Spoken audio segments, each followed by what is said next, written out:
শিরক করো না, জ্বালিয়ে দিলেও হত্যা করা হলেও শিরক মহাপাপ।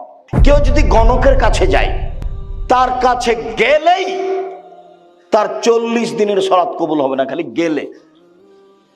কেউ যদি গণকের কাছে যায়, তার বলা কথাকে বিশ্বাস করে, সে মোহাম্মদকে, কোরআন মাজিদকে অস্বীকার করলো। রাসূল সাল্লাল্লাহু আলাইহি সাল্লাম বলেন, মান তালাকা তামিম ফাকাদ আশরাকা। কেউ যদি তাবিজ মাদুলি ঝুলাই তাহলে শিরক করলো। হুজুর যত বড়ই হোক, পাগড়ি যত বড়ই হোক, আলখাল্লা যত বড়ই হোক, কোরআন মাজিদ দিয়ে যদি তাবিজ লিখে দেয় তবে হুজুর মুশরিক, আর কাজ শিরক, বিনিময় জাহান্নাম। আপনার সাথে আজকের জরুরি কথা, পাপের জগতে সবচেয়ে বড় পাপ শিরক। পাপের জগতে এর চেয়ে বড় পাপ পৃথিবীতে নেই। যদিও বড় পাপ অনেক, কিন্তু সিরিয়াল এটাই আগে। মহান আল্লাহ বলেন, শিরক এমন একটা পাপ, বিদআত এমন একটা পাপ, যে পাপ দিয়ে মানুষের নেকি নষ্ট হয়ে যায়, নেকি কবুল হয় না, ইবাদত কবুল হয় না। শিরক করলে অতীতের নেকি নষ্ট হয়ে যায়। শিরক করলে আল্লাহকে খাটো করা হয়, অপমান করা হয়। শিরক এটা একটা পাপ, তার নিজস্ব ক্ষমতা আছে।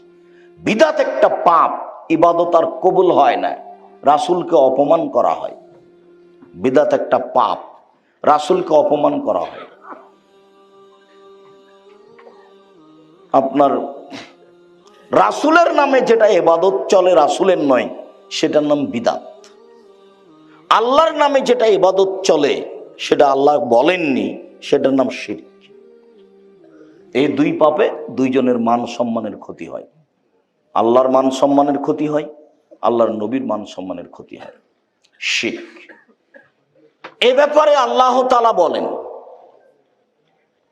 লাইন আশরাকতা লা ইয়াহবাতান্না আমালুক। মুহাম্মদ সাল্লাল্লাহু আলাইহি সাল্লাম, আপনি যদি শিরক করেন আপনার আমল বাতিল হবে, ওয়ালা তাকুনান্না মিনাল খাসিরিন, আর আপনি ক্ষতিগ্রস্তদের অন্তর্ভুক্ত হয়ে যাবেন। আল্লাহ বলছেন আমাদের নবীকে, আপনি শিরক করলে আপনারও নেকি বাতিল হবে। ওয়ালা আশরাকু লা হাবিতা আনহুম মা কানু ইয়ামালুন, ওরা যদি শিরক করে জনগণ, তাদেরও আমল বাতিল হবে। আল্লাহ তাআলা বলেন, ইন্নাহু মান ইউশরিক বিল্লাহ ফাকাদ হারামাল্লাহু আলাইহিল জান্নাহ ওয়া মাওয়াহু, নিশ্চয় যে ব্যক্তি শিরক করবে তার জন্য জান্নাত হারাম, আর থাকার জায়গা জাহান্নাম। নিশ্চয় যে ব্যক্তি শিরক করবে, নিশ্চয়